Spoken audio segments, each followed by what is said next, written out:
हा मी कंजंक्टिव्हा पुल करतो याचा.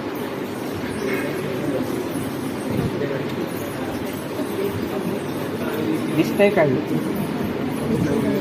ही लेअर ही कंजंक्टिव्हा आहे. आता ती अधेड झालेली आहे.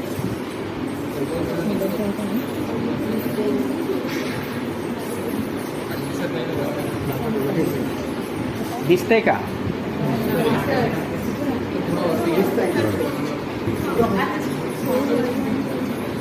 Instagram live.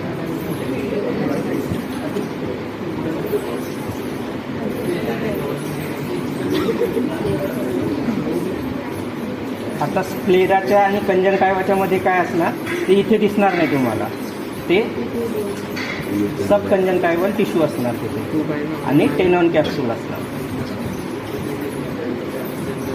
दिसतंय का?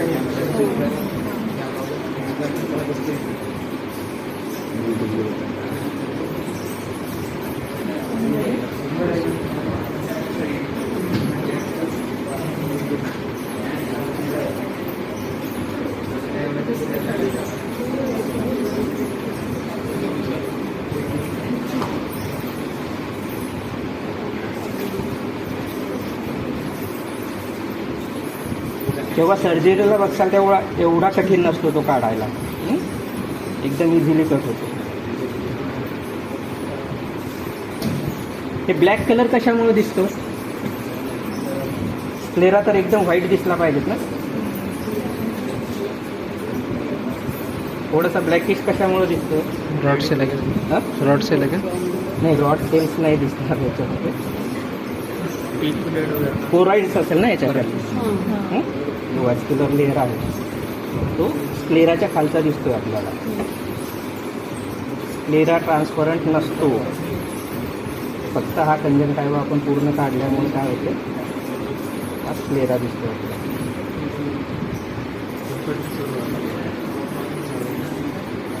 आलंय का लक्षात? ही कंजंक्टिव्हा सगळीकडे आता येतंय लक्षात. कंजंक्टिव्हाच्या खाली हा स्क्लेरा आहे पूर्ण. हा बेअर स्क्लेरा म्हणतो आपण याला. आता हा पूर्ण कंजंक्टिव्हा सब कंजंक्टिव्हल टिश्यू काढला, याच्या खाली आपल्याला स्क्लेरा दिसतो.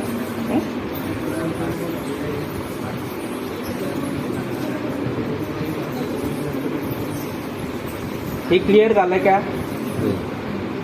आयबॉल हा असा फिक्स असणार आपला, बरोबर. याला 6 एक्स्ट्रा ऑक्युलर मसल्स असणार.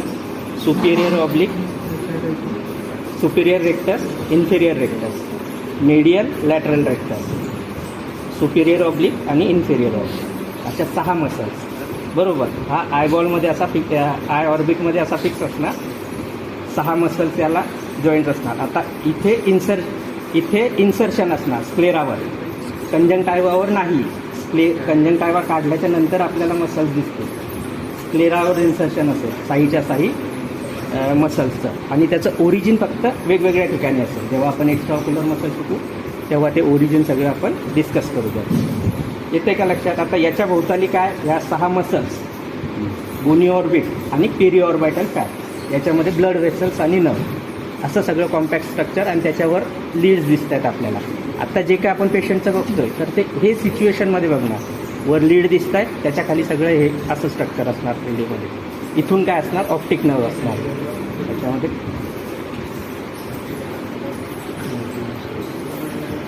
सगळ्यात लास्ट ही जी दिसते ती ऑप्टिक नर्व आहे. हिचं कंटिन्युएशन मागे असणार. आता आपल्याला काय काय बघायचं आहे, तुम्ही कंजंक्टिव्हा बघितला, आता हा स्क्लेरा दिसतोय तुम्हाला. कॉर्नियाचा कन्सेप्ट, आता हा जो आहे, हा जो ट्रान्सपरंट दिसतो, ॲक्च्युली हा हेच झालेला आहे. आता काल परवापासून केव्हापासून आयबॉल आपल्याला मिळाला, कालचा, त्याच्यामुळे हे काय झालं आहे, हेच झालं आहे थोडं. आता हा कॉर्निया आणि याच्या खाली जे दिसतंय ना, हे थोडं ब्राऊन कलरचं, तर ते आयरिस दिसतंय. कॉर्निया आणि आयरिसमधलं जे काय गॅप आहे तर त्याला अँटेरियर चेंबर म्हणतात. आणि हे जे राऊंड दिसते इथे हे डायलेट झालेलं आहे. एवढं डायलेट नसते नॉर्मलवर, कॉन्स्ट्रिक्टर तरी. तर याला प्युपिल म्हणायचं. आयरिसची जी ओपनिंग आहे त्याला प्युपिल म्हणायचं. आता आपण अँटेरियर चेंबरमध्ये अगोदर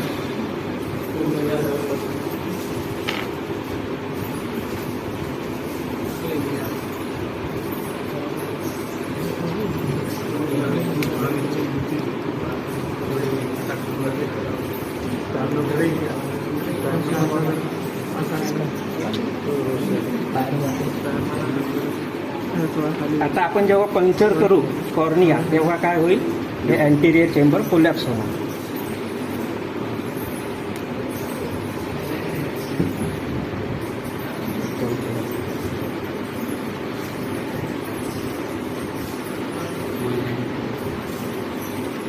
ब्लॅक लेअर काय आहे? आता मी कॉर्नियाच्या आतमध्ये आहे, बरोबर.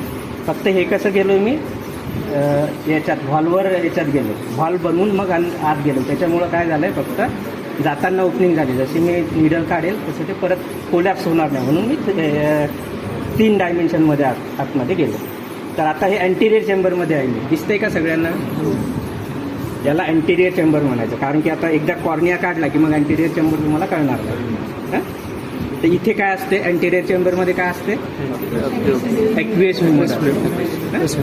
किती असते ते अँटिरियर चेंबरमध्ये? 0.4 mm. 0.4 mm एवढंच असते. आणि कुठून फॉर्म होते ते? सिलिअरी प्रोसेसेसपासून, सिलिअरी बॉडीपासून फॉर्म होते. जेव्हा आपण ग्लॉकोमा डिस्कस करू तर तेव्हा प्रोडक्शन ऑफ ॲक्वियस डिटेलमध्ये घेऊ. समजलं सगळ्यांना? अँटिरियर चेंबर समजलं आहे का? आता अँटिरियर चेंबर प्युपिल आणि प्युपिलच्या पाठीमागे काय असणार? Posterior chamber. तिथे पण ॲक्वियसच असणार ना, पण 0. नाही, विट्रियस नसणार. पोस्टिरियर चेंबरमध्ये विट्रियस नसते. पोस्टिरियर कॅव्हिटी, अँटिरियर कॅव्हिटी आणि पोस्टिरियर कॅव्हिटी, कन्फ्युजन हे करू नका. अँटिरियर चेंबर आणि पोस्टिरियर चेंबर, प्युपिलने अँटिरियर चेंबर आणि पोस्टिरियर चेंबर कनेक्ट झालेलं आहे. अँटिरियर कॅव्हिटी लेन्सपासून जे समोरचा पोर्शन आहे त्याला आपण अँटिरियर कॅव्हिटी म्हणतो, आणि लेन्सपासून पोस्टिरियर जे आहे त्याला पोस्टिरियर कॅव्हिटी. तर पोस्टिरियर कॅव्हिटीमध्ये विट्रियस ह्युमर, पण पोस्टिरियर चेंबरमध्ये ॲक्वियस ह्युमर आहे. हां,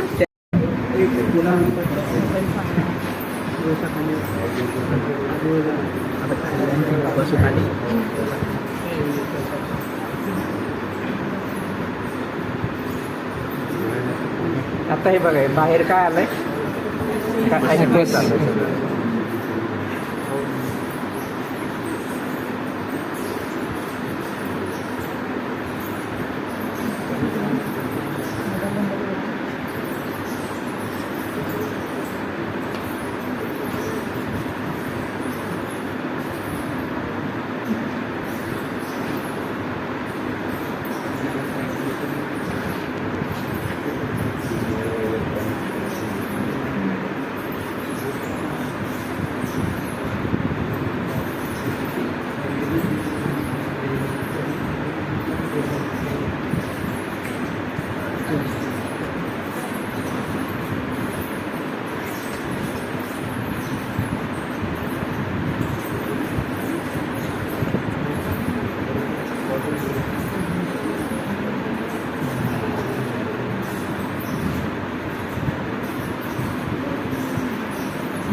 हा तेवढा सगळा कॉर्निया सेपरेट झाला. येते का? मी तुम्हाला वर्गामध्ये सांगितलं होतं वॉचचा जसा ग्लास आहे तसंच आहे ना, बरोबर? लक्षात ठेवायला तुम्हाला एवढा मोठा कॉर्निया असतो, फक्त लेअर नसते. आता कॉर्नियाच्या 5 लेअर, तर ते आपण कॉर्नियाच्या वेळेस डिस्कस करूया. हां, ते एकदम सोपं आहे. ABCD. याच्यातली आता इपिथिलियम फक्त आपल्याला पण हे झालेली आहे, चेंज झालेली आहे. नाहीतर इपिथिलियम असे ह्युमनमध्ये आपण पूर्ण पील करू शकतो. जेव्हा कॉर्नियल क्रॉस लिंकिंग करायचं असते तर तेव्हा पूर्ण इपिथिलियम काढून मग स्टोमक कॉर्नियल क्रॉस लिंकिंग करावं लागते. दिसलंय काय सगळ्यांना?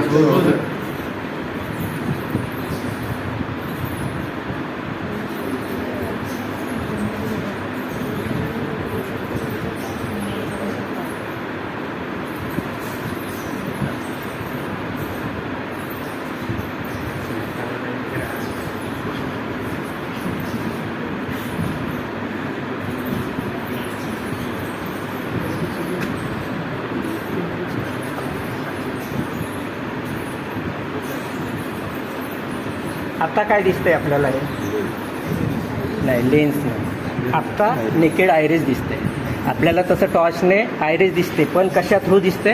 कॉर्निया थ्रू दिसते. ओके. आत्ताशी आपल्याला जो काय कलर आहे आयबॉलचा तर तो या आयरिसमुळं आहे. आणि आयरिस पाठीमागून कशाला चिकटलेलं आहे?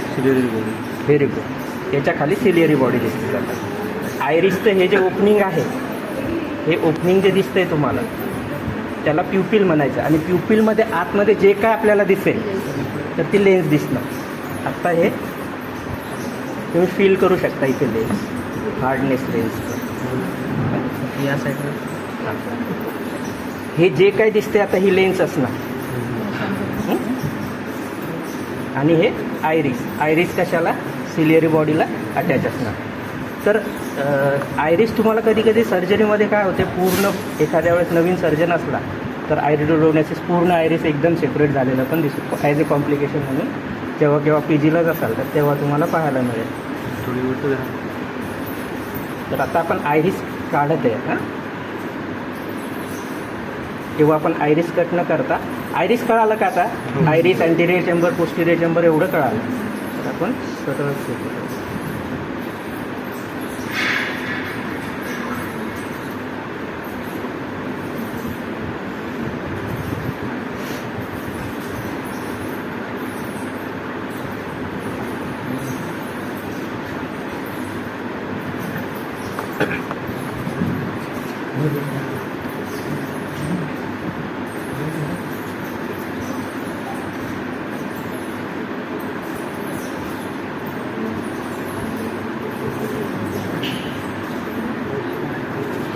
लेड 11 नंबरची असते तर लवकर हे झालं असतं. हे आता माझ्याकडे जी 11 नंबर लागत नाही ना नॉर्मल.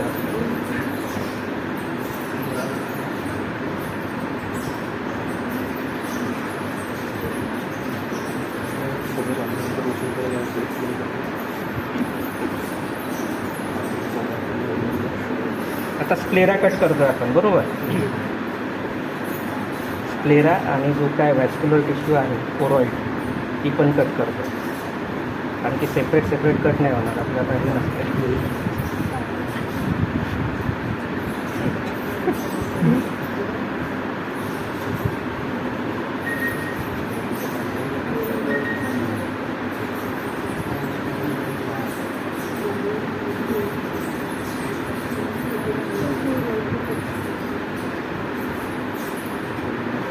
हे दिसतंय, हे काय आलं आता बाहेर? सिमर.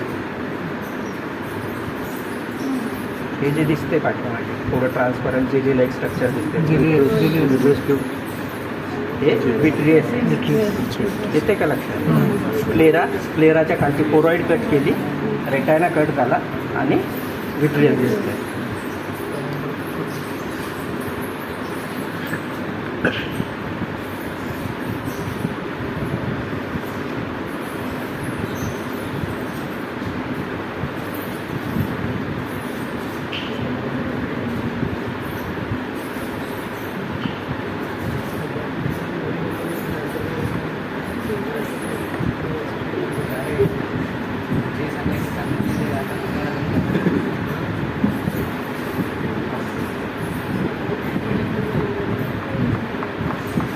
आता आयरिस आपण फिल करतोय.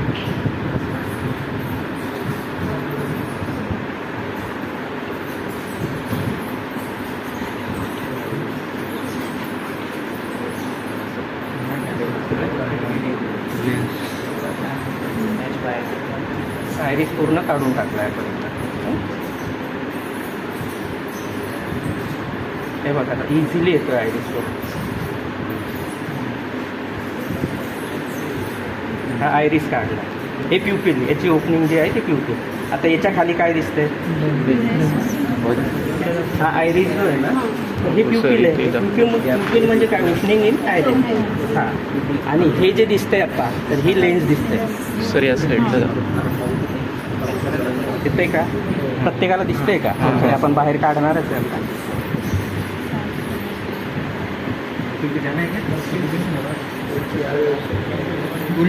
हे एकदम हीन असे ट्रान्सपरंट झोन्यूल्स दिसत आहेत का बघा? लेन्स अशीच नाही ना तिथे, या झोन्यूल्सने सिलियरी बॉडीला, सिलियरी प्रोसेसला अटॅच.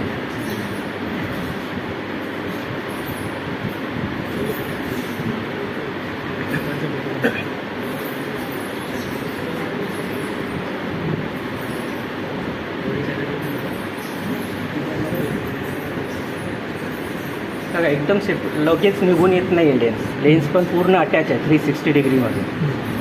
हां, कशाने अटॅच आहे? सिलेरी बॉडी ह्या पाठीमागच्या इकडे. हां, सिलेरी बॉडी, सिलेरी प्रोसेसेस ह्या बाजूला. इथून जे लेन्सला कनेक्ट होते त्याला झोन्यूल्स म्हणायचे. झोन्यूल्स.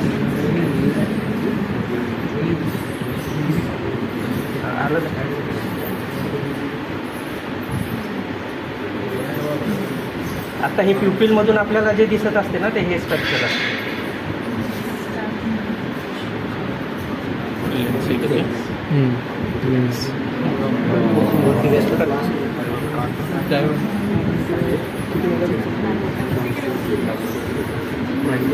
मेगापिक्सल. आता हे आपला 594 काहीतरी असते.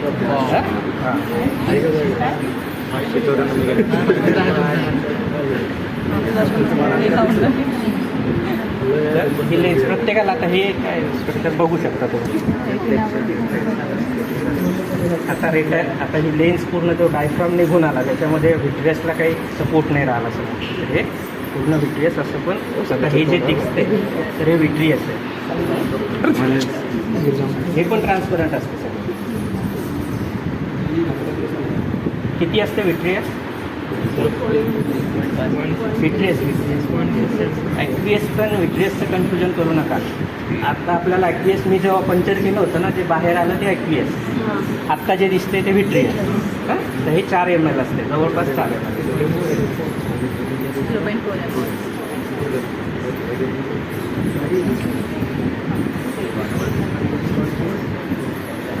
आता सगळं व्हिट्रियस आपण काढून टाकूया.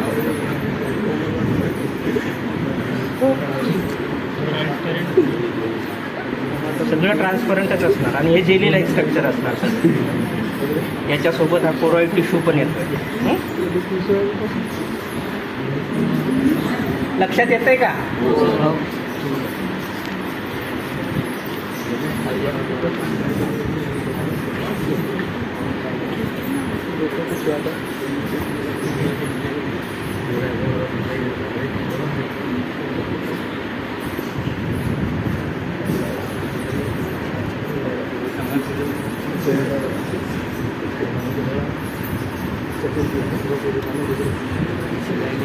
आणि हा तुम्हाला जो काय हे दिसतोय बघा याच्यामध्ये रेटायना, तुम्हाला कधीच आत्ता याशिवाय तुम्हाला रेटायना परत दिसणारच नाही. ब्लू कलर हे जे दिसते ब्ल्यू कलरचं हा रेटायना. ब्ल्यू कलर हात निकलतो.